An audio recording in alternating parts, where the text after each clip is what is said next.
नमस्कार प्रणाम, मैं हूं हिमांशु द्विवेदी और स्वागत है आपका हमारी खास पेशकश शख्सियत में, जिसके तहत हम हर सप्ताह किसी ऐसे व्यक्तित्व पर केंद्रित बातचीत करते हैं जो इन दोनों सुर्खियों में होता है। वर्तमान में मध्य प्रदेश छत्तीसगढ़ की राजनीति में भारतीय जनता पार्टी के चुनाव सुर्खियों में है।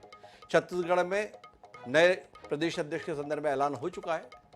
नए प्रदेश अध्यक्ष होते हुए पुराने प्रदेश अध्यक्ष को ही दायित्व सौंपा गया है, लेकिन मध्य प्रदेश में असमंजस है। मध्य प्रदेश में अभी प्रदेश अध्यक्ष की भूमिका में वीडी शर्मा है। अपने परिचितों के बीच में, अपने चाहने वालों के बीच में उन्हें वीडी भैदा के रूप में लोग बोलते हैं। आज हम उन्हीं पर केंद्रित बातचीत करेंगे। राजनीति के संदर्भ में यह माना जाता है कि इसकी राह बड़ी रपटीली होती है। कई बार एक कदम आगे बढ़ने पर दो कदम पीछे लौटने पर मजबूर होना पड़ता है, लेकिन जिन्हें मुश्किलों से जूझने में मजा आता है उन्हें आगे बढ़ने से कोई रोक नहीं पाता है। तो मध्य प्रदेश भाजपा के अध्यक्ष विष्णुदत्त शर्मा उन्हीं नेताओं में शुमार है। विद्यार्थी परिषद के रास्ते भाजपा में आए वीडी भाई शर्मा का संगठन गढ़ने का हुनर उन्हें औरों से अलग करता है। वीडी शर्मा के अध्यक्ष बनने के साथ ही भाजपा ने सत्ता में वापसी कर ली बिना चुनाव लड़े। लेकिन जब 2023 में विधानसभा चुनाव हुआ तो प्रचंड जीत के साथ सत्ता में बरकरार रह गई भाजपा। और तो और अरसे से भाजपा का सपना रहा मध्य प्रदेश में लोकसभा में क्लीन स्वीप करने का, वो सपना भी वीडी शर्मा के अध्यक्ष रहते रहते भाजपा का पूरा हो गया और छिंदवाड़ा का अजय कांग्रेस का किला भी इस बार भाजपा ने भेज दिया। तो आज हम उन्हीं विष्णुदत्त शर्मा पर बातचीत करते हैं। विष्णुदत्त शर्मा पर अगर पार्टी की कृपा बनी रही तो इस 15 फरवरी 2025 को वह बतौर प्रदेश अध्यक्ष 5 साल का कार्यकाल पूरा कर लेंगे।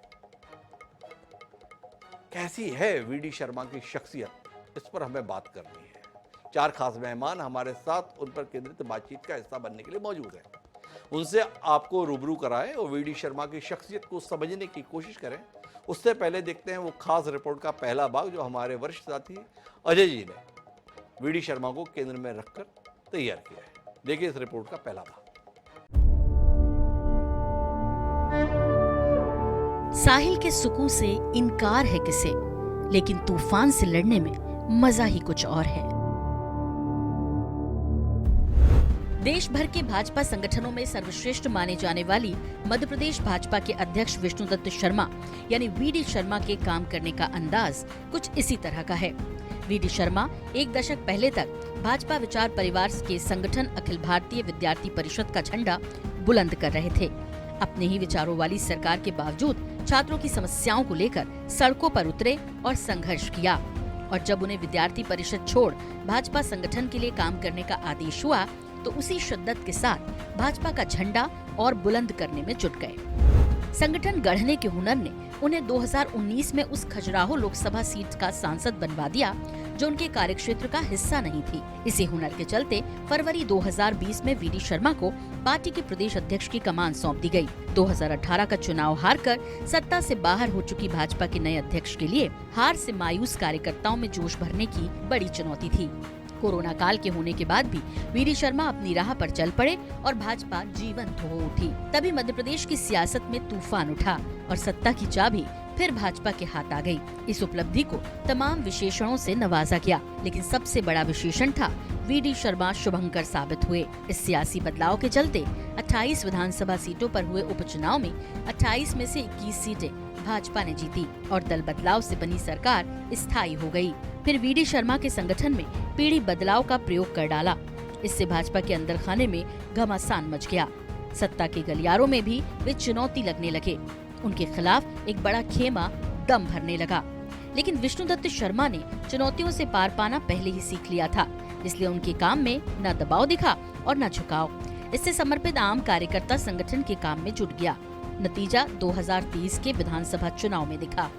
उसके बाद लोकसभा चुनाव 2024 में बीजेपी ने मध्य प्रदेश की सभी सीटें जीतकर पहली बार क्लीन स्वीप किया। बहरहाल संगठन का नेतृत्व करते 5 साल का रिकॉर्ड कार्यकाल पूरा करने वाले इस शुभंकर के लिए नई भूमिका की तलाश तेजी से हो रही है। Special desk INS 24/7। हमारे साथ हैं आशीष अग्रवाल जी, मीडिया प्रभारी हैं मध्य प्रदेश भाजपा के। विष्णुदत्त शर्मा जी के राइट हैंड, लेफ्ट हैंड के तौर पर भी लोग उन्हें जानते हैं।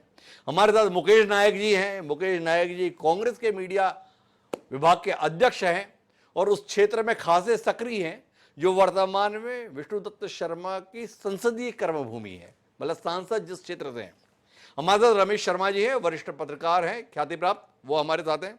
और साथ ही साथ वीडी शर्मा की कार्य पद्धति पर बारीक निगाह रखने वाले हमारे भोपाल ब्यूरो प्रमुख अनुराग मालवीय जी भी जुड़ चुके हैं। आप सभी का स्वागत है। चर्चा की शुरुआत आशीष अग्रवाल जी से ही करते हैं। आशीष अग्रवाल जी, थोड़ा रोशनी डालिए अपने प्रदेशाध्यक्ष की शख्सियत पर।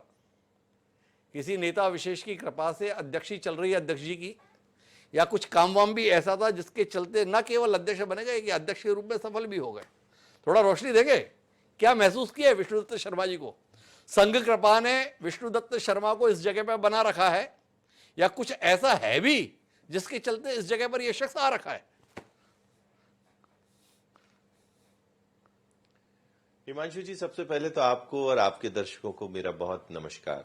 एक लंबे समय बाद किसी कार्यक्रम में इस तरह से लाइव जुड़ने का अवसर मुझे प्राप्त हुआ, तो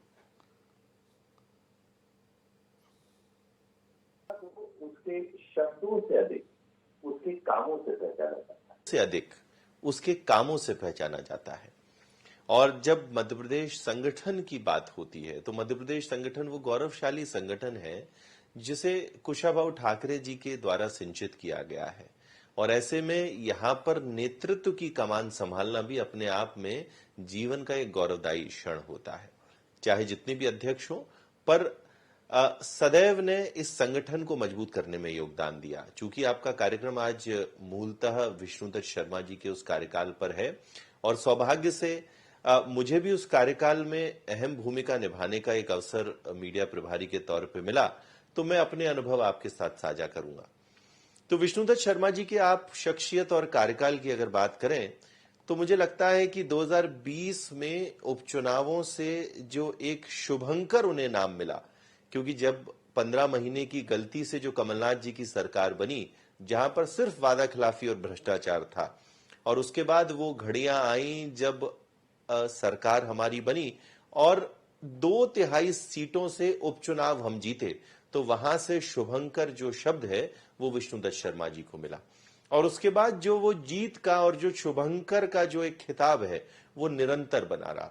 चाहे 2022 में हुए नगरीय निकाय के चुनाव हो, जिसमें भारतीय जनता पार्टी ने ऐतिहासिक सफलता ली और कांग्रेस का एक बड़ा वर्ग हमारी तरफ टूट कर आया। उसके बाद 2023 के विधानसभा चुनाव हो, जिसमें पूरा देश ये कहता था कि सरकार नहीं बनेगी, पर 163 सीटों की ऐतिहासिक जीत हमें मिली।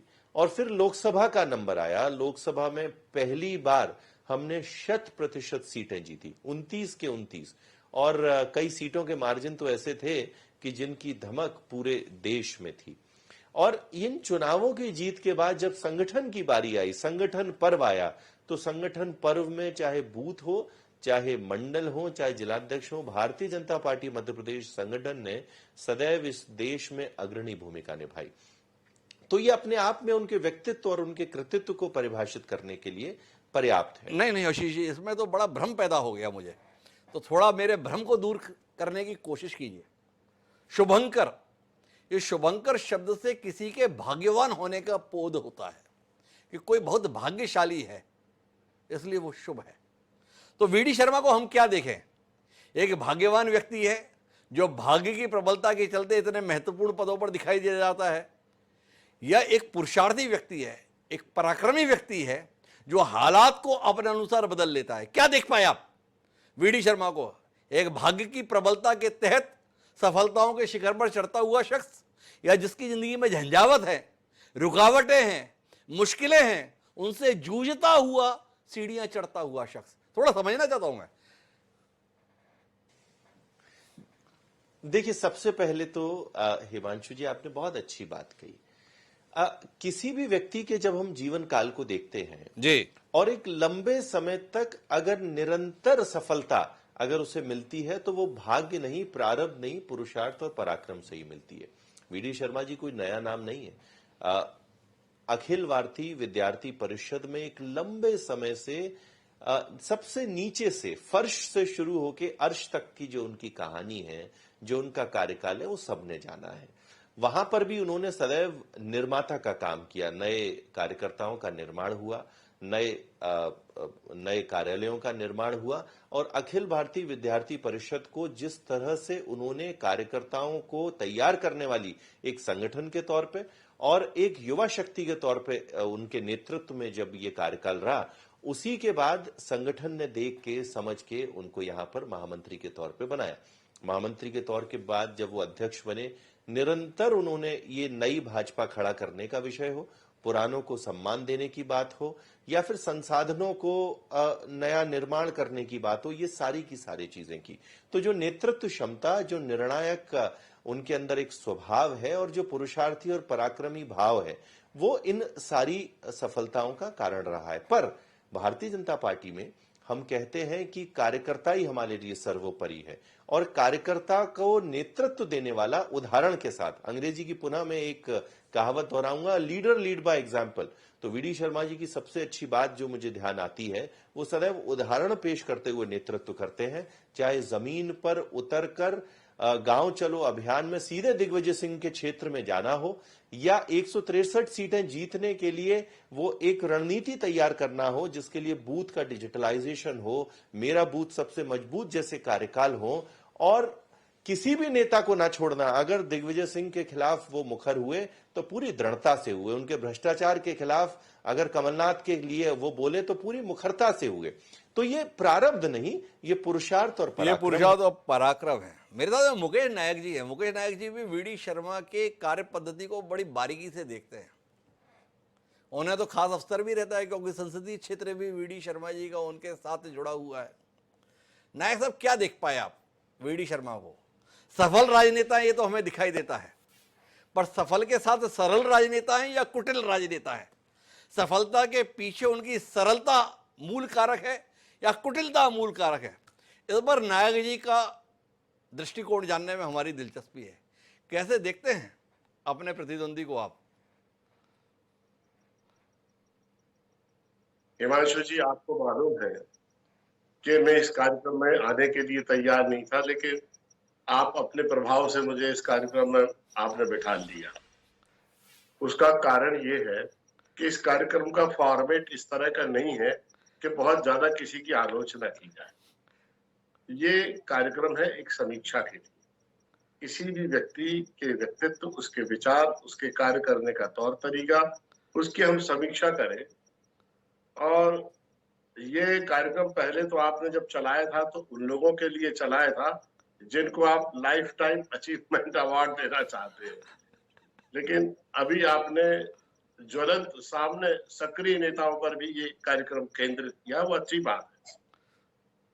वीडी शर्मा को लेकर अगर मैं कुछ कहूं तो सबसे पहले मुझे जो राजनीतिक संस्कृति बदली है उसके बारे में एक टिप्पणी करना पड़ेगी कि पॉलिटिकल दो पीढ़ियों के बीच में जब विचारों का हस्तांतरण होता है, एक ट्रांजिशन पीरियड जिसको बोलते हैं, संधि स्थल जिसको बोलते हैं, तो उसमें आज जो स्थिति है कि राजनीतिक दलों का नया कार्यकर्ता अपनी पॉलिटिकल पार्टी में और विचारों में सभ्यता की गंध तो एक जैसी लाना चाहता, लेकिन संस्कृति हतप्रभ है। तो कुशाभाऊ ठाकरे के जमाने में, माननीय अटल जी के जमाने में, या माननीय सुंदरलाल पटवा जी के जमाने में, या माननीय कैलाश जोशी के जमाने में जिन विचारधारा की आधारशिला रखकर संघ ने जिस विचारधारा के आधार पर अपने तमाम अनुसांगिक संगठनों को पोषित किया, उसमें से विद्यार्थी परिषद भी एक है।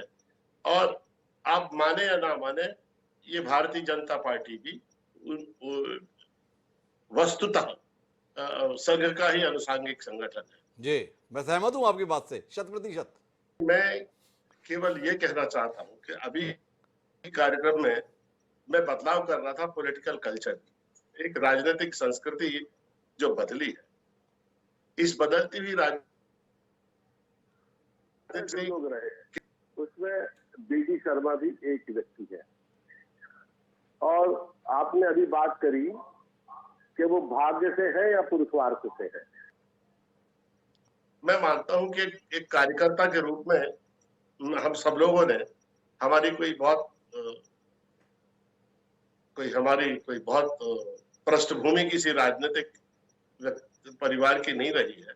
हमारा हम सबका बैकग्राउंड बहुत साधारण परिस्थितियों का रहा है। उसमें से बीडी शर्मा भी एक है, शिवराज सिंह जी भी एक है।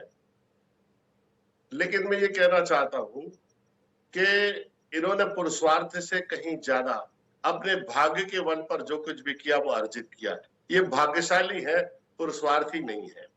और दूसरा, कोई वैचारिक दृष्टि से कोई समृद्ध व्यक्ति भी नहीं कहा जा सकता बीडी शर्मा जी को, कि बहुत विचारवान है, कोई अलग एक रोड मैप बना देंगे, कोई ऐसा चक्र भी बना देंगे कि अभिमन्यु उसमें फंस जाएगा, ऐसी क्षमता उनमें नहीं है।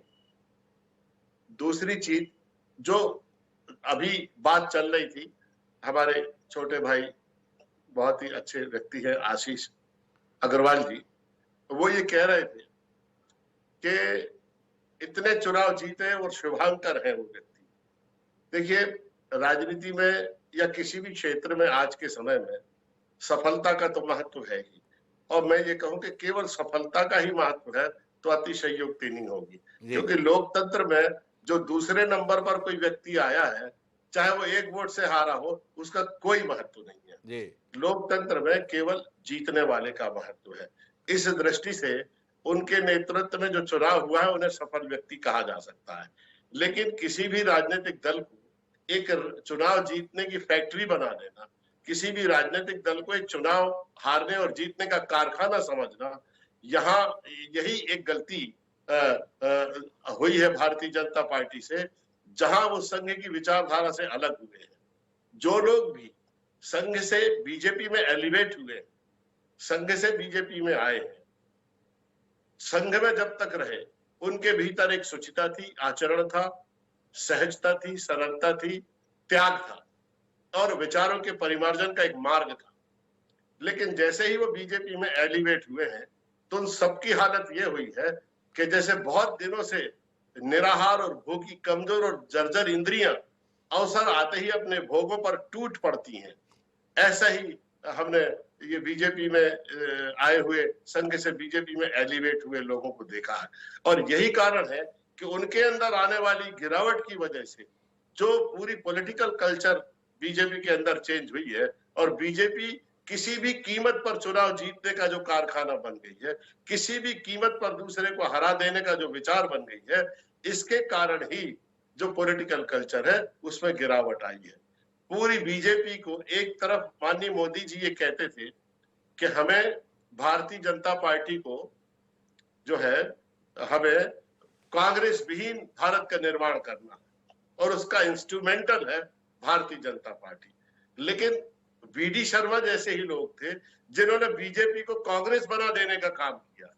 आज बीजेपी को कांग्रेस बना दिया उन्होंने पूरा, क्योंकि आज हर 3 कार्यकर्ता में से एक कार्यकर्ता बीजेपी में कांग्रेस का है। जिस तरह से सरकारें गिराई, चाहे मध्य प्रदेश में हो, चाहे कर्नाटक में हो, चाहे उत्तराखंड में हो, पहले की बात कर रहा हूं मैं, चाहे 7 सिस्टर स्टेट्स में हो, पूर्वांचल में हो, ये अपना 7 सिस्टर स्टेट्स में हो, अरुणाचल में, हिमाचल में, त्रिपुरा में जो राजनीतिक अस्थिरता आई, महाराष्ट्र में जो राजनीतिक अस्थिरता आई कि सुबह 4 बजे एक महानुभाव ने शपथ ले ली और 5 बजे उनकी 1 घंटे बाद उनकी शपथ खारिज हो गई। कभी ऐसा आपने देखा पूरे भारत में पॉलिटिकल कल्चर में? पूरी चुनी हुई सरकार। मैं मुकेश नाइक जी थोड़ा वीडी शर्मा पे ही केंद्रित रहता हूं। आपने उनके प्रयासों के संदर्भ में कहा कि मैं इतना उन्हें कर्मशील नहीं मानता, पर आप स्वयं इस बात को मानने के लिए बाध्य हुए हैं कि वीडी शर्मा के कार्यकाल में ये हालत हो गई है कि कांग्रेसी बड़ी संख्या में भाजपाई हो गए। हर तीसरा कार्यकर्ता भाजपा का इस समय कांग्रेसी है। तो उनकी संगठन क्षमता को लेकर आपकी कोई दृष्टि है? वीडी शर्मा वो शख्स हैं जो पहुंचे खजुराहो, दोनों बार चुनाव 5-5 लाख वोटों के विशाल अंतर से जीत गए। क्या ऐसी उन्होंने जोड़ जुगाड़ बनाई जिसके चलते खजुराहो जैसे संसदीय क्षेत्र से उन्होंने 5-5 लाख वोटों के अंतर से जीत हासिल कर ली? इसके संदर्भ में नायक साहब थोड़ा रोशनी दो ना। आप तो वहीं के घूमते फिरते व्यक्ति हो, बहुत बारीकी से हर चीज को देखे हो, मदद करो हमारी। प्रभु, आप बहुत थोड़ा सा आपसे भी मुझे निराशा हुई है जी आप बहुत बहुत प्रतिभाशाली लोगों में से है, दूसरी पंक्ति के जी धारदार जो पत्रकारिता के क्षेत्र में आए हैं। आपसे मैं ये उम्मीद नहीं करता कि जो पत्रकारिता में जो अभिप्राय संपदा है जी उसको आप क्षति पहुंचाएंगे। जी जो व्यक्ति आपसे बात कर रहा है उसकी बात को उन्हीं अर्थों में, उन्हीं काल समय और परिस्थितियों में जिन अर्थों में व्यक्ति बात कह रहा है उन्हीं अर्थों में उसकी बात को समझा जाना चाहिए। ये विनती है मेरी आपसे। जी आपने अभी पूछा है कि ये 5-5 लाख वोट से जीत रहे हैं। अब मैं उजागर नहीं करना चाहता, जब कभी उचित समय आएगा तो इस बात को मैं लोगों से कहूंगा कि कैसे कांग्रेस के एक बड़े नेता को सेट करके बीडी शर्मा ने वहां अपना उम्मीदवार नहीं खड़ा होने दिया जी खजुराहो विधानसभा क्षेत्र में। ये बाकायदा इन्होंने उनके पास जाके घुटने टेके, उनको सेट किया, समझ गए नहीं। और जब कोई खिलाफ में चुनाव लड़ेगा ही नहीं, पहले से ही आपकी पार्टी के अनुकूल वातावरण है और आपने अपनी पार्टी विपक्षी पार्टी का जो मुख्य धारा का उम्मीदवार है उसको खड़ा ही नहीं होने दिया और आप वाही वाही लूट रहे हैं कि 5 लाख वोट से जीत गए। 5 लाख वोट से बीडी शर्मा जी जो चुनाव जीते हैं ना, ये उनकी व्यक्तिगत कोई उपलब्धि नहीं है। उस समय देश में लोग मोदी जी को प्रधानमंत्री बनाना चाहते थे और बीजेपी के कलेक्टिव एफर्ट्स का परिणाम था कि ये 5 लाख वोट से चुनाव जीते। इन्हें तो एक आदमी जानता नहीं था, पन्ना जिले का एक भी आदमी इनसे न परिचय था न जानता था, बल्कि पहले कार्यकाल के बाद इतना निराश किया इन्होंने लोगों को। इनका एक स्वभाव है कि ये मदद ले लेते हैं और जिससे मदद लेते हैं उसकी तरफ देखते तक नहीं है, उससे बात तक नहीं करते, किसी रिलेवेंट आदमी के ये फोन तक नहीं उठाते। और ये हालत कर दी है पन्ना जिले की कि पूरा पन्ना जिला सामंतवादियों का चारागाह बन गया है। जिसको जहां अवैध उत्खनन करना हो वहां अवैध उत्खनन करे। 300 से 400 ट्रक प्रतिदिन रेत के पन्ना जिले से उठाए जा रहे हैं। अगर सांसद, विधायक और मंत्रियों का संरक्षण नहीं होगा, आपको आपके पास मैं पूरे वीडियो भेजूंगा कि किस तरह से हजारों ट्रक, एक दो नहीं हजारों ट्रक में वीडियो भेजूंगा। मैं पूरे लोगों के संज्ञान में है वो वीडियो है कि तो नायक साहब, आप मुझसे निराश हुए कि मैं आपको इस दृष्टि से नहीं देखना चाहता, लेकिन मैं फिर भी अपने सवाल पर कायम रहता हूं। आपने कहा कि कांग्रेस के नेता को सेट करके उन्होंने उम्मीदवार नहीं आने दिया। खुलासा कीजिए ना। कल का आया हुआ शख्स जिसका राजनीति में कुल मिलाकर, चुनावी राजनीति में 10 साल का इतिहास है, कांग्रेस जैसी पार्टी में इस प्रकार का सेट कर लिया, तो इस विलक्षणता के संदर्भ में, इस दक्षता के संदर्भ में कोई टिप्पणी कीजिए। कार्यक्रम तो इसीलिए ना, शख्सियत को समझने की दृष्टि से। इसे राजनीतिक चातुर्य कहें, कुटिलता कहें, दक्षता कहें, किस रूप में देखेंगे? नायक साहब को हमने इसीलिए तो आमंत्रित किया है। क्या था कि मंथरा कथा सुनने बहुत जाती थी जी, और जब उसने कैकई को कुबुद्धि दी तो वो कथा से जो उसने कीचड़ अपने दिमाग में इकट्ठा किया था, उन तर्कों का भारी तीक्ष्णता से उपयोग किया और भयाक्रांत होकर मंथरा ने उस भेद बुद्धि को स्वीकार कर लिया। वाक चातुर्य का उपयोग वहां करना चाहिए। जैसे आप कह रहे हैं कि मैंने तो साफ गोई से इस बात का जिक्र किया कि बीडी शर्मा कितने चतुर आदमी है कि कांग्रेस के एक नेता को सेट करके उन्होंने उम्मीदवार ही नहीं खड़े होने दिया। ये गिरावट केवल कांग्रेस की नहीं है, ये दोनों तरफ की गिरावट की मैं चर्चा कर रहा हूं। और जिस राजनीतिक संस्कृति में गिरावट आई है, मैं उसी को केंद्र में रख के मुकेश नायक जी का ही कहना है। पर मेरे साथ में वरिष्ठ पत्रकार रमेश शर्मा जी हैं। रमेश शर्मा जी संघ से दीक्षित हैं। विष्णुदत्त शर्मा अखिल भारतीय विद्यार्थी परिषद में पूर्णकालिक कार्यकर्ता के तौर पर संगठन गढ़ने का काम किया। आशीष जी बता रहे थे कि क्या कमाल का काम किया, और नायक साहब बता रहे हैं कि उनके आने के बाद में राजनीति के नैतिक मूल्यों में और गिरावट हुई। आप तो तटस्थ पत्रकार हैं, आपकी दृष्टि क्या देखती है वीडी शर्मा की शख्सियत को? 5 साल केवल अध्यक्ष के तौर पर नहीं, उससे पहले का भी उनका कार्यकाल सार्वजनिक जीवन में है, क्या देख पाते हैं आप? ठाकुर सुहाती के माध्यम से विष्णुदत्त शर्मा सफलता के शिखर पर पहुंचे, या एक कुशल संगठक की प्रतिभा उनके अंदर थी, उस प्रतिभा के चलते वह इस मुकाम पर दिखाई देते हैं? रमेश शर्मा जी की दृष्टि। तक मुझे लग रहा है, क्योंकि हम व्यक्तित्व पर और उसकी कार्यशैली पर चर्चा कर रहे हैं, तो मुझे जो लग रहा है कि बीडी शर्मा जी स्वाभाविक रूप से एक परिश्रमी पुरुषार्थी व्यक्ति हैं, क्योंकि जैसा कि आपने खुद भी कहा है, वो राष्ट्रीय स्वयंसेवक संघ की पृष्ठभूमि से आए हैं और उनमें एक बड़ी विशेषता ये रही, क्योंकि मैंने उनका वो कार्यकाल भी देखा है जब वो छात्र राजनीति विद्यार्थी परिषद को देखते थे।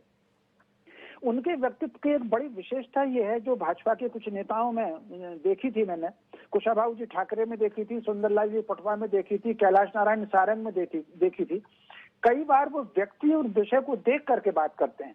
बिल्कुल यही विशेषता मैं विष्णु दत्त जी में देखता हूँ, वो व्यक्ति को देख करके और विषय को देख करके बात करते हैं। इसी आधार पर विद्यार्थी परिषद, उनके समय विद्यार्थी परिषद में गतिमान हुई, युवा राजनीति और संगठन की दृष्टि से भी अगर आप देखें तो वो गतिमान हुई। मैं उनको भाग्यशाली नहीं मानता। एक और बात, मैं हो सकता है मैं गलत हूँ, शुभंकर शब्द का अर्थ होता है शुभ करने वाला। शुभंकर व्यक्ति भाग्यशाली को नहीं कहा गया, शुभंकर यानी सदैव शुभ करने वाला, शिव के लिए कहा ये हुआ है। तो स्वाभाविक रूप से विष्णु दत्त जी शर्मा उस शैली के हैं जो हमेशा अच्छा करते हैं, और भाग्य की दृष्टि से तो मैं कहूंगा कि वो कमजोर हैं।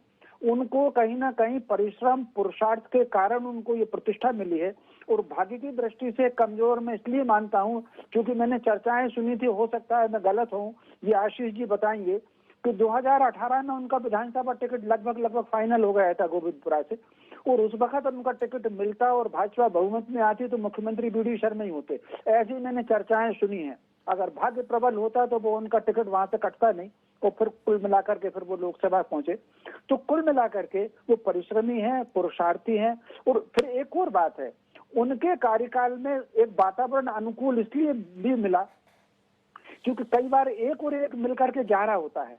अगर विषम परिस्थिति हो, विपरीत परिस्थिति हो, तो परिश्रमी व्यक्ति को भी उतनी सफलता नहीं मिलती जितना वो श्रम करता है, और अगर अनुकूल परिस्थितियां मिल जाएं तो व्यक्ति अपनी सार्थकता को ऊंचाई पर पहुंचाता है। तो स्वाभाविक रूप से ये जो वातावरण राम मंदिर आंदोलन के बाद से बना था और फैसले के बाद जो वातावरण बना, उसका लाभ भी कहीं ना कहीं बीडी शर्मा जी को मिला। हालांकि अगर इसको केवल भाग्य की बात मानते तो अन्य राज्यों में भी भाजपा को वैसी सफलता मिलना होती थी, लेकिन क्योंकि यहाँ पर टीम बहुत अच्छी थी, उनको टीम भी अच्छी मिली। कहीं ना कहीं जो संगठन में महामंत्री के रूप में मिले और सहायक के रूप में मिले, या मीडिया में जब से आशीष जुड़े हैं तब से, स्वाभाविक रूप से कहीं ना कहीं उनको जो टीम भी बहुत अच्छी मिली, जो कम बोलने वाली है और काम करने वाली है, उसका लाभ उनको मिला है। और एक और बात कह करके मैं अपनी बात को विराम दूंगा। राजनीति में आप देख लीजिए, चाहे भाजपा की राजनीति हो या कांग्रेस की राजनीति हो, जो जमीन से जुड़कर के राजनीति करते हैं वो हमेशा सफल होते हैं। खुद मुकेश नायक जी भी छात्र राजनीति से आए हैं, मैंने इनकी भी छात्र राजनीति देखी है, अब इनको स्मरण हो या नहीं हो, ये भी छात्र राजनीति से आए हैं। आप जो लोग भी जमीन से जुड़कर के राजनीति करते हैं उनकी राजनीति सफल होती है। बीडी शर्मा जी जमीन से जुड़कर के राजनीति करते हैं, आज भी वो इतने सरल हैं, इतने सहज हैं। आप बेमौके पर भी अगर जाएंगे, वो भोजन भी कर रहे होंगे, अगर आप पहुंचेंगे तो कहीं ना कहीं आपको भोजन के टेबल पर वहीं आपको बुला लेंगे।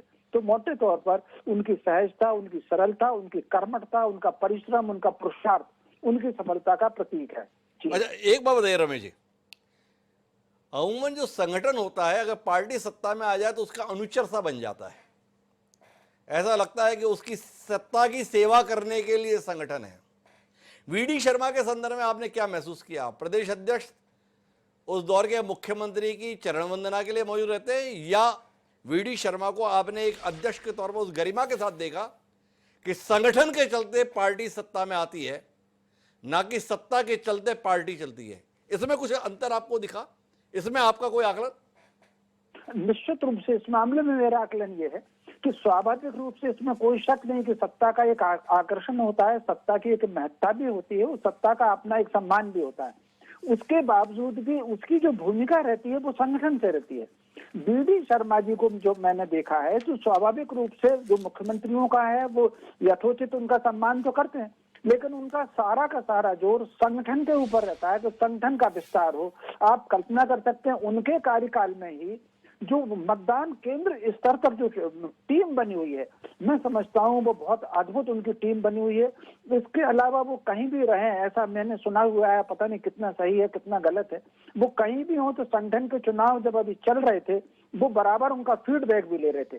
तो स्वाभाविक रूप से संगठन का विस्तार करना, उस संगठन में लोग खड़े हों और नए लोग सामने आए, ये उनकी कोशिश हमेशा से रही है। और ये कोशिश मुझे आज भी झलकती है। अभी जो जिला अध्यक्षों की घोषणा हुई है उसमें आप देख लीजिए, चाहे भोपाल में बने हो, होशंगाबाद में बने हो, रायसेन में बने हो, उसमें आप मान करके चलिए कि अभी जो जिला अध्यक्षों की टीम में लगभग 70%, 30% की बात मैं नहीं कर रहा हूँ, लगभग 70% जिला अध्यक्ष ऐसे हैं जो संगठन को अपने क्षेत्र में मजबूत करेंगे। बीडी शर्मा संगठन को जोड़ देने वाले आदमी हैं। जी, ये जो 70% लोग हैं संगठन को मजबूत करने वाले हैं, इनको आप वीडी शर्मा के लोगों के तौर पर देखते हैं या पार्टी के समर्पित लोगों के रूप में देखते हैं? ये वीडी शर्मा कहीं गुटिया राजनीति तो नहीं चलाते? नहीं, मेरी दृष्टि से बीडी शर्मा गुटी राजनीति बिल्कुल नहीं चलाते। ये कहीं ना कहीं ये 70% जो मैंने कहा है वो बिल्कुल संगठन से जुड़े हुए लोग हैं। उसमें एक दो नाम तो ऐसे हैं जो व्यक्तिगत तौर पर बीडी शर्मा को पसंद नहीं करते। लोकसभा टिकट में एक, आप सार्वजनिक रूप से क्या नाम लेना, लोकसभा टिकट में एक दो नाम ऐसे थे जो बीडी शर्मा जी को बिल्कुल पसंद नहीं करते, लेकिन उनको लोकसभा टिकट मिला और वो जीते भी। तो स्वाभाविक रूप से वो संगठन को महत्व देते हैं, व्यक्तिगत पसंद नापसंद उनकी नहीं है। व्यक्तिगत पसंद नापसंद उनकी नहीं है। लेकिन मेरे साथ में अनुराग मालवीय है। अनुराग मालवीय की इस कार्यक्रम में मौजूदगी इसलिए है कि उनका रोज का ठिकाना भाजपा कार्यालय रहता है। कार्यालय वीडी शर्मा की उपस्थिति को किस रूप में देखता है, किस प्रकार के लोगों की कार्यालय में मौजूदगी रहती है? जिन्हें सत्ता से कुछ काम कराना है ऐसे लोगों की बहुतायत आप देखते हैं, या कार्यकर्ताओं के जुड़े हुए विषयों के साथ में आपको लोग दिखाई देते हैं? थोड़ा अनुराग मालवीय जी आप बताओ ना, आपको तो काफ़ी समय हो गया भाजपा कार्यालय में घूमते हुए, कांग्रेस कार्यालय में घूमते हुए। वीडी शर्मा के कार्यकाल में भाजपा कार्यालय कैसा दिखा?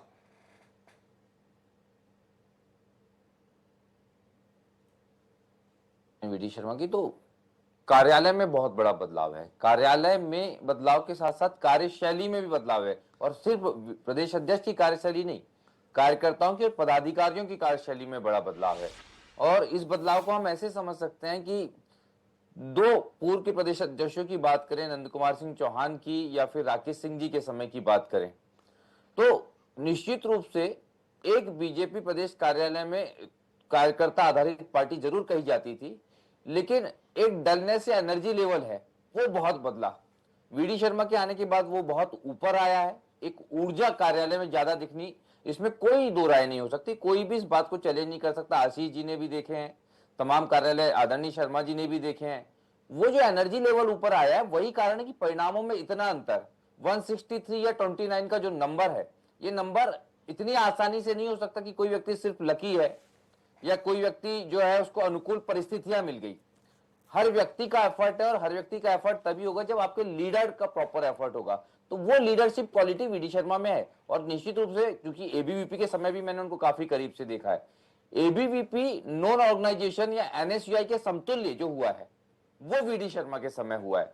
तो उनकी लीडरशिप और उनकी कार्यशैली निश्चित रूप से एक अलग लेवल पे ले जाती है। अच्छा एक बार बताओ अनुराग जी, मुझे मुकेश नायक जी ने एक महत्वपूर्ण पहलू पर ध्यान दिलाया कि वीडी शर्मा के कार्यकाल के दौरान खासतौर पर नरोत्तम मिश्रा की अगुवाई में बड़ी संख्या में कांग्रेसियों को भाजपाई बनाया गया। पूरा अभियान चला। ये कांग्रेसियों को भाजपाई जब बनाया गया तो तय बात है घर में नए लोग आएंगे तो पुराने लोगों में असुरक्षा आएगी। वीडी शर्मा ने क्या भूमिका निभाई इसमें? पुराने लोगों के साथ खड़े रहे या नए लोगों के लिए कालीन ठीक से बिछे इसका इंतजाम करवाते रहे?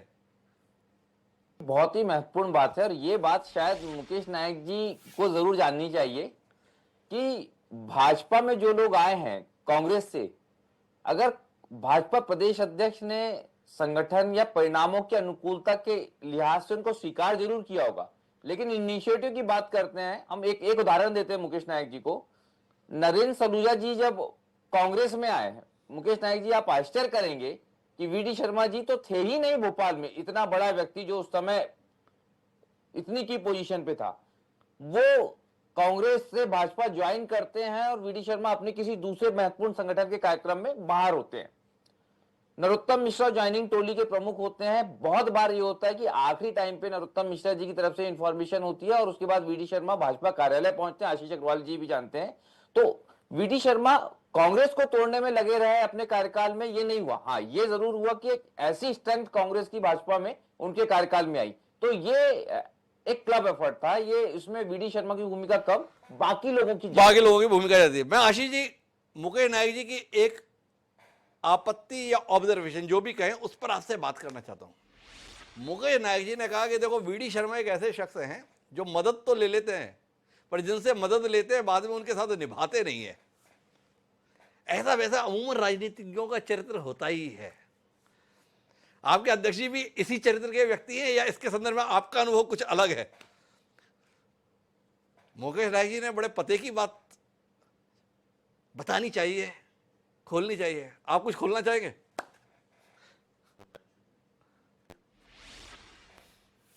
देखिए, सबसे पहले तो मुकेश नायक जी का मैं बड़ा सम्मान करता हूं, पर उन्होंने जिन शब्दों का प्रयोग किया, मुझे लगता है कि ना तो वो उनकी गंभीरता को प्रदर्शित करता है, ना ही एक ऐसा व्यक्तित्व जिसने अपना जीवन समाज के लिए दिया, उसके व्यक्तित्व को परिभाषित करने के लिए वो ठीक है।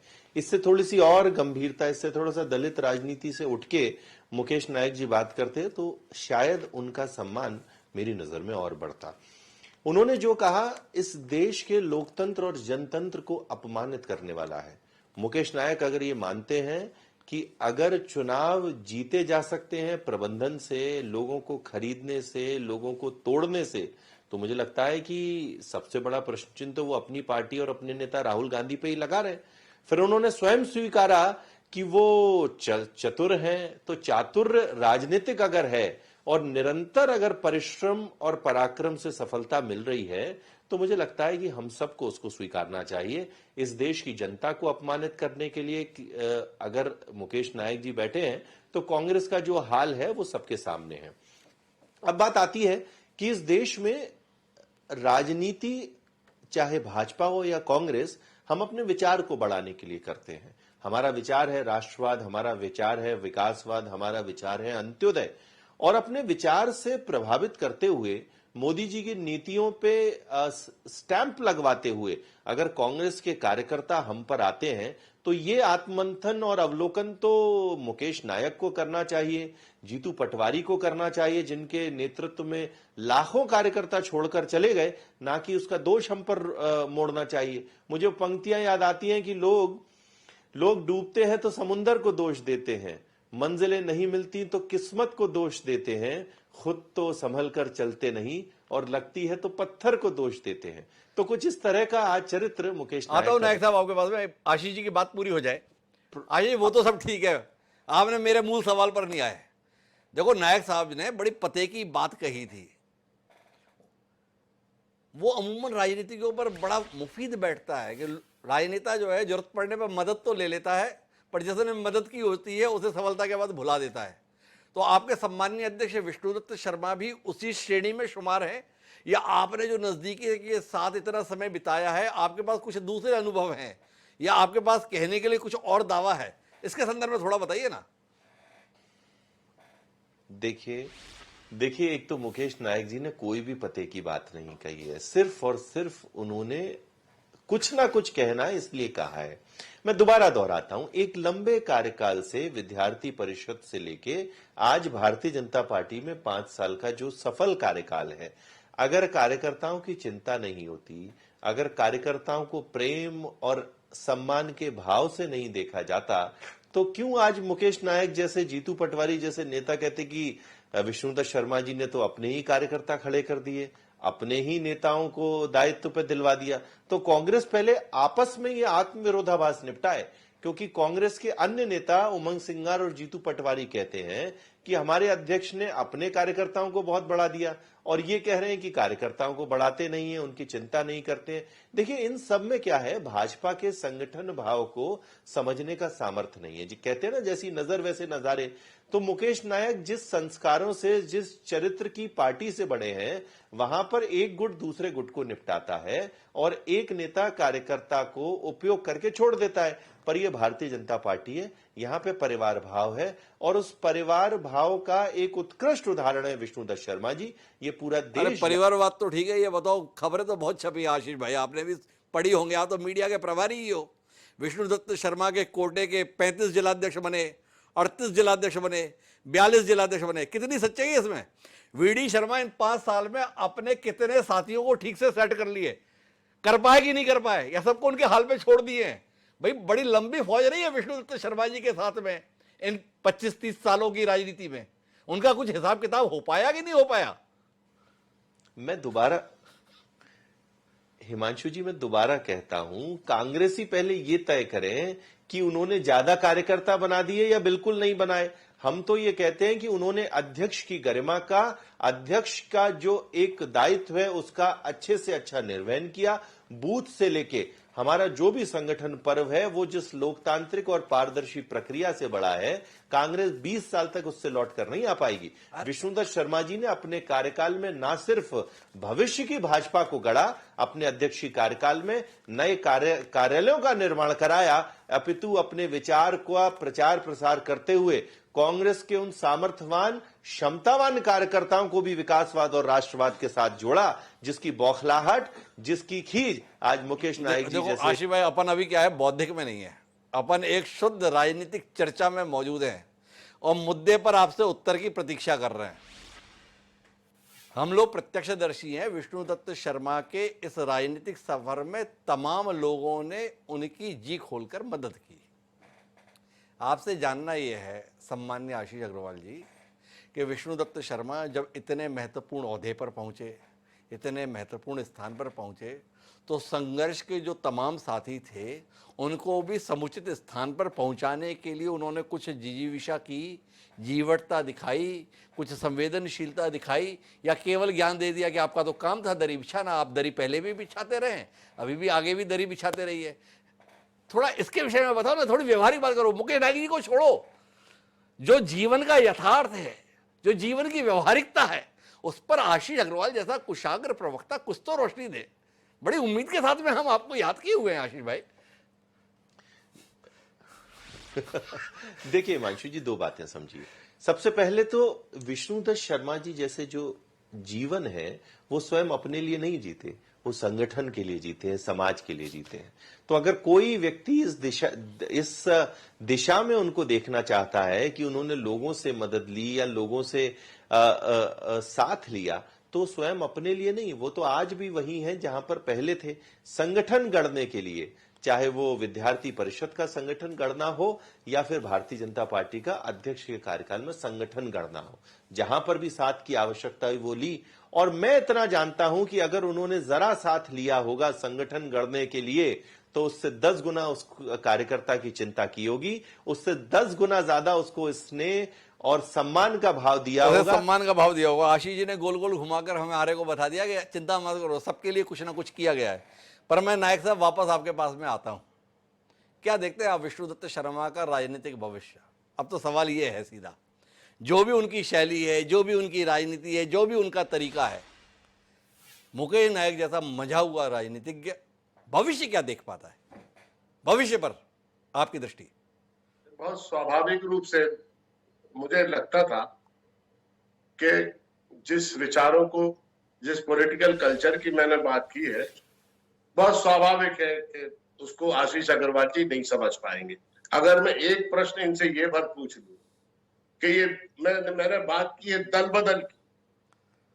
एक समय ऐसा मध्य प्रदेश के लोगों ने देखा कि जब 44 उम्मीदवार चुनाव लड़ रहे हैं और 44 के उम्मीदवार दोनों उम्मीदवार कांग्रेस पार्टी के लड़ रहे हैं। कभी आपने ऐसा देखा? 22 विधायक कांग्रेस छोड़ के गए, उन 22 के 22 को टिकट मिल गई। उनकी जगह जो 22 लोग लड़ रहे हैं वो भी कांग्रेस के लड़ रहे हैं। 22 लोग 115 में बहुमत मिलता है मध्य प्रदेश की विधानसभा में, 115 के बहुमत में से 22 लोग कांग्रेस छोड़कर चले गए और उनके खिलाफ जो चुनाव लड़ रहे हैं 22 लोग वो भी कांग्रेस पार्टी के लड़ रहे हैं। यानी 44 से 44 लोग एक ही पार्टी के चुनाव लड़ रहे हैं। ये इस पॉलिटिकल कल्चर की मैं बात कर रहा हूं वैचारिक रूप से। दूसरी मैंने जिस बात को केंद्रित की थी, आपने अभी बीजापुरा का चुनाव अभी हुआ जिसमें एक कांग्रेस के महत्वपूर्ण नेता को आप बीजेपी में लेके आए। उनका चुनाव संपन्न हुए 6 महीने भी नहीं हुआ था, आपने उनसे इस्तीफा करा दिया और 6 महीने के बाद पूरी जनता दोबारा चुनाव के लिए वोट करने के लिए जा रही है। इतनी जिद्दोजहद हो रही है, इतने पैसे खर्च हो रहे हैं, लोग अपना इतना समय दे रहे हैं और फिर वो चुनाव भी हार गए। यानी 6-6 महीने पहले, एक साल पहले, 1.5 साल पहले लोग एक चुनाव चिन्ह से चुन के आ रहे हैं। आप 6-6 महीने बाद, साल बार उन्हीं लोगों को दूसरे चुनाव चिन्ह से चुनाव लड़ने के लिए प्रेरित कर रहे हैं। ये कौन सी पॉलिटिकल कल्चर है? इसके लिए तो बीडी शर्मा जी को भारत रत्न की उपाधि दे देना चाहिए। आप कर दीजिए आशीष जी सिफारिश कि उनको पद्मश्री दे दी जाए कि दल बदल के महानायक, दल बदल की कल्चर, दल बदल की संस्कृति के महानायक बीडी शर्मा जी को भारत रत्न की उपाधि दे दी जाए। तो नायक साहब ये तो सब ठीक है, भविष्य पर भी तो कोई बता दो, ये सिलसिला आगे भी चलेगा? कांग्रेस कितना खतरे में महसूस करेगी बीडी शर्मा की मौजूदगी से? बीडी शर्मा कितना बड़ा खतरा है कांग्रेस के लिए? देखिए, हम हारे या जीते, हम कमजोर हो गए, हम चुनाव हार गए, हम हताश भी हुए, हम निराश भी हुए, लेकिन हम लोग फिर खड़े होकर एक विचार के लिए फिर संघर्ष कर रहे हैं। हम करते रहेंगे। आप चाहे जो तरीका अपनाए, आप हमारे बने बनाए 20-20 साल जिन नेताओं को हमने तैयार किया उनको अपनी पार्टी में आप ले गए और आपने अपने उस जिले में जो 20 साल से आप अपना कार्यकर्ता तैयार कर रहे हैं, उस नैसर्गिक नेतृत्व को आपने कुचलकर और उधारी से आए हुए नेता को आपने उसकी जगह खड़ा कर दिया। एक कार्यकर्ता सपने देखता है कि मैं कभी विधायक बनूंगा, मेहनत करता है, सदस्यता अभियान चलाता है, गांव-गांव जाकर दौरे करता है, सभाएं करता है, रैलियां करता है। आपने उस कार्यकर्ता की चिंता की, आपने 22 विधानसभा क्षेत्रों में कांग्रेस के लोगों को टिकट दे दिया। मैं उस विचार की बात कर रहा हूं, उस पॉलिटिकल कल्चर की बात कर रहे हैं। कुल मिलाकर वीडी शर्मा ने दल बदल की राजनीति को नई ऊंचाई दे दी या राजनीति का अधोपतन कर दिया? ये मुकेश नायक का विमर्श का एक महत्वपूर्ण पहलू है। रमेश जी, कुछ कहना चाहेंगे इस पर? वीडी शर्मा को दल बदल की राजनीति के प्रणेता के तौर पर याद किया जाएगा या मोदी जी का सपना रहा कांग्रेस मुक्त भारत का, उस सपने को साकार करने में एक महत्वपूर्ण भूमिका निभाने वाले शख्स के तौर पर देखा जाएगा? देखिए, मोटे तौर पर दल बदल देश की और प्रदेश की राजनीति में हमेशा से रहा। पहली बार दल बदल नहीं हुआ। मुझे याद है अच्छे तरीके से, मैं हालांकि उन दिनों छात्र जीवन में था, 1967 में 36 कांग्रेस के एमएलए ने इसी मध्य प्रदेश में दल बदल करके संबित की सरकार बनी थी, गोविंद नारायण सिंह उसके मुख्यमंत्री बने थे। तो कुल मिलाकर के दल बदल होती रही है। कांग्रेस चूंकि मास बेस्ड पार्टी है और कौन ऐसा है जो कांग्रेस में नहीं रहा? डॉक्टर हेडगेवार कांग्रेस में रहे हैं, सावरकर जी कांग्रेस में रहे हैं, डॉक्टर मुंजे कांग्रेस में रहे हैं, मोहम्मद अली जिन्ना कांग्रेस में रहे हैं। तो कांग्रेस से तो लोग टूट करके जाते रहे हैं और इसी मध्य प्रदेश में 36, इस बार तो 22 विधायक थे। आज से कितने साल, 1967 से और लगा लीजिए 2020 तक 36 विधायकों ने दल बदल किया था। और फिर वो दल बदल कांग्रेस ने भी कराया। किसी कारण वो संबित सरकार में गोविंद नारायण सिंह की बजाय राजा नरेश चंद्र सिंह मुख्यमंत्री बने तो मुश्किल से वो 12-15 ही दिन रह पाए। कांग्रेस ने फिर करीब 32-35 विधायकों का दल बदल करा करके फिर अपनी सरकार बनाई, श्यामाचरण शुक्ल उसके मुख्यमंत्री बने। तो स्वाभाविक रूप से दल बदल पहला नहीं है, दल बदल होते रहे हैं, मास दल बदल होते रहे। एक बार भजन लाल जी थे जो पूरी सरकार के साथ दल बदल करके इधर चले गए और फिर उधर चले गए। तो दल बदल की राजनीति पुरानी है। दल बदल के लिए बीडी शर्मा को जिम्मेदार नहीं ठहराया जा सकता। उनसे अगर सीखना है तो परिश्रम सीखना है, सड़क से जुड़ करके, जमीन पर बैठ करके, कार्यकर्ता की बात समझ करके उससे आगे बढ़ने की मैं समझता हूँ ये कहीं ना कहीं बीडी शर्मा ये कहीं ना कहीं समझने की। एक पहलू अनुराग जी आपसे और जानना है, क्या देखा आपने वीडी शर्मा को? वीडी शर्मा को मंत्रियों के यहां पर देखा या मंत्रियों को वीडी शर्मा के पास देखा? देखिए ये तो बिल्कुल स्पष्ट रूप से इसमें कहीं कोई दो राय की बात नहीं है कि वीडी शर्मा के बंगले पर मंत्री पहुंचे हैं और लगातार पहुंचे हैं। ये प्रदेश अध्यक्ष इस तरह के प्रदेश अध्यक्ष रहे जिन्होंने उस चेयर को ऑर्गेनाइजेशन में जो बड़ा कहा जाता है भाजपा में प्रदेश अध्यक्ष ही सर्वप्रथम होता है, वो तस्वीर कहीं ना कहीं वीडी शर्मा बिल्कुल स्टैब्लिश करने में सफल नजर आए। अधिकांश मंत्रियों को ही वहां जाते देखा, इक्का दुक्का मौके ऐसे जरूर रहे जब जो है प्रदेश अध्यक्ष किसी मंत्री के यहाँ पहुंचे हैं, लेकिन सत्ता का जो कद था वो संगठन के ऊपर नहीं दिखा भाजपा प्रदेश अध्यक्ष के कार्यालय में बड़े स्पष्ट रूप से। जी ये इसके रूप में दिखा। आशीष जी कुछ आखिरी टिप्पणी करने जाते हैं मुकेश नायक जी के बाद में, तो आखिरी बातचीत आशीष जी के द्वारा। जी आशीष जी, और एक सवाल आपसे, वीडी शर्मा उन अपवाद स्वरूप भाजपा के नेताओं में हैं जिनको भाजपा का नंबर 1 और नंबर 2 दोनों के द्वारा सराहना मिलती हुई दिखती है, अर्थात देश के प्रधानमंत्री नरेंद्र मोदी और देश के गृह मंत्री अमित शाह। इस पर आपकी कोई दृष्टि गई हो और इसका कारण आप समझ पाए हो तो शायद इसका उत्तर देने में आपको बहुत परेशानी नहीं जाएगी। मेरा पहले वाले सवाल का आप उत्तर देने के लिए तैयार नहीं हुए आसानी से, बड़ा घूम घूम कर मुझे घुमा दिए, शायद इसका आप दे दो। नहीं, देखिए सबसे पहले तो मैं मुकेश नायक जी की पॉलिटिकल कल्चर पे जो उन्होंने एक आपत्ति की है वो दर्शाता है कि कांग्रेसियों के मूल स्वभाव में ही संविधान का विरोध है। ये पॉलिटिकल कल्चर है, ये बाबा साहब का देन है और ये बाबा साहब ने जो संविधान दिया है उससे प्रदत्त जो व्यवस्था है उस पर चलता है। पर कांग्रेस को ना बाबा साहब स्वीकारते ना संविधान स्वीकारा जाता और सिर्फ इन सारी व्यवस्थाओं पे आपत्ति लगाई जाती है। दूसरी बात, जिस पद्मश्री की वो बात कर रहे हैं तो वो तो जनता जनार्दन ने वैसे दिया ना मुकेश भाई। अगर किसी नेता के नेतृत्व काल में अगर उपचुनाव में 2/3 सीटें जीती जाएं, 163 जैसी एक ह्यूज मार्जिन की विक्ट्री अगर विधानसभा में मिले, 100% कांग्रेस साफ हो जाए और संगठन पर्व ऐसा बने कि 1.25 करोड़ सदस्य बन जाए, तो इससे बड़ा पद्मश्री जनता के द्वारा दिया गया लोकतंत्र में और कोई हो ही नहीं सकता। अब बात आती है मोदी जी और हमारे वरिष्ठ नेताओं की आशीर्वाद की जो हमारे अध्यक्ष पर है। देखिए मैं सदैव दोहराता हूं कि ये जो आशीर्वाद है वो व्यक्तित्व और कृतित्व पर होता है। तो इसीलिए जब मोदी जी मध्य प्रदेश में आते हैं और लोकसभा के किसी सभा से वो स्वयं विष्णुदत्त शर्मा जी को संबोधित करके बोलते हैं कि ये दुबले पतले जरूर दिखते हैं, कोट दुबले पतले जरूर दिखते हैं, पर इनके कार्यकाल में ऐतिहासिक जीत मध्य प्रदेश को मिली है, तो ये सिर्फ विष्णुदत्त शर्मा जी का नहीं है, मध्य प्रदेश के हर एक कार्यकर्ता के लिए प्रशंसा जैसा था जो उनके अथक परिश्रम से मिली है, जो उनके अथक परिश्रम से मिली है। तो कुल मिलाकर हमारी बातचीत के अंतर्गत निष्कर्ष ये निकल कर आता है कि विष्णुदत्त शर्मा भाग्य और पुरुषार्थ दोनों के धनी हैं। जब दोनों का संगम होता है तो कम उम्र में व्यक्ति इतनी सफलताओं को पा जाता है।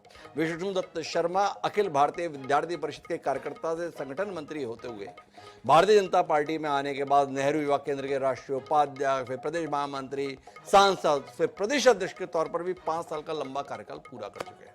उम्मीद की जानी चाहिए कि विष्णुदत्त शर्मा भी यहीं नहीं रुकेंगे, कहां जाकर रुकेंगे इस पर हम निगाह रखेंगे। लेकिन आप सभी मेहमानों का बहुत बहुत धन्यवाद हमारे साथ इस चर्चा का हिस्सा बनने के लिए।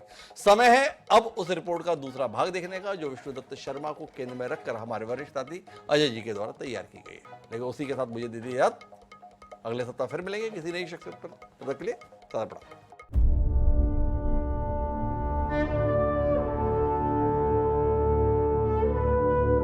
कार्तिक की अमावस्या यानी लक्ष्मी पूजन के दिन मुरैना जिले के सुरजनपुर गांव के निवासी सामान्य वर्ग के कृषक अमर सिंह दंडौतिया का घर दिवाली की खुशियों के साथ ही कुलदीपक की किलकारियों से जगमगा उठा था। उस कुलदीपक का नाम लक्ष्मीपति जगत नियंता भगवान विष्णु के नाम पर विष्णुदत्त रखा गया। विष्णु प्राथमिक शिक्षा गांव में पूरी करने के बाद माध्यमिक शिक्षा के लिए मामा के यहाँ मुरैना आ गए। 12वीं कक्षा के बाद उनकी पढ़ाई ग्वालियर कृषि महाविद्यालय में हुई। वे 1990 में विद्यार्थी परिषद से जुड़े। उनकी नेतृत्व क्षमता को संगठन की वरिष्ठ नेताओं ने पहचाना और उन्हें महत्वपूर्ण दायित्व मिले जिन्हें उन्होंने बखूबी निभाया। यहीं से उनका भोपाल जाने का पथ प्रशस्त हुआ। जहां वे लगातार छात्रों के हितों की लड़ाई लड़ते रहे और संगठन को मजबूत करते रहे। 1995 में पूर्णकालिक कार्यकर्ता बनने के बाद कई पदों पर रहते हुए अपनी संघर्ष क्षमता के कारण सुर्खियों में रहे। छात्र हित और भारतीय संस्कृति के संरक्षण के लिए आंदोलन के दौरान जबलपुर, उज्जैन, भोपाल आदि में उन पर लाठीचार्ज भी हुआ, लेकिन वे पीछे नहीं हटे। आंदोलनों ने वी.डी. शर्मा को खूब निखारा। 2014 में संघ की योजना से ही वे नेहरू युवा केंद्र के राष्ट्रीय उपाध्यक्ष नियुक्त हुए। बाद में उन्हें भाजपा में भेज दिया गया, जहां वे पहले सांसद फिर प्रदेश अध्यक्ष हुए। संपर्क और संवाद को सर्वोपरि मानने वाले वी.डी. शर्मा ने संगठन को नए सिरे से खड़ा किया। यही कारण है कि प्रदेश के 1170 मंडल तो क्या, बूथ के कार्यकर्ता भी उन्हें व्यक्तिगत रूप से जानते हैं। वे भी सैकड़ों कार्यकर्ताओं को उनके नाम से जानते हैं। भले ही भाजपा संगठन उन्हें अपना शुभंकर मानता हो, पर खुद वी.डी. शर्मा अपनी पत्नी डॉक्टर स्तुति को अपना शुभंकर मानते हैं, जिनके उनकी जिंदगी में आने के बाद ही वी.डी. शर्मा सफलता के नए शिखर पर पहुंचे। खजुराहो से 2024 में दोबारा सांसद बने वी.डी. शर्मा नए सियासी रूप के पुनर्वास की चर्चाएं जोरों पर हैं। फैसला अभी तक कुछ नहीं हुआ है, लेकिन ये माना जा रहा है कि उन जैसे कुशल संगठक के लिए पार्टी कुछ बड़ा सोचेगी। हालांकि वी.डी. शर्मा के शुभचिंतक उनके बारे में मानते हैं, हम भी दरिया हैं, हमें अपना हुनर मालूम है, जिस तरफ भी चल पड़ेंगे रास्ता हो जाएगा। Special desk INH 24/7।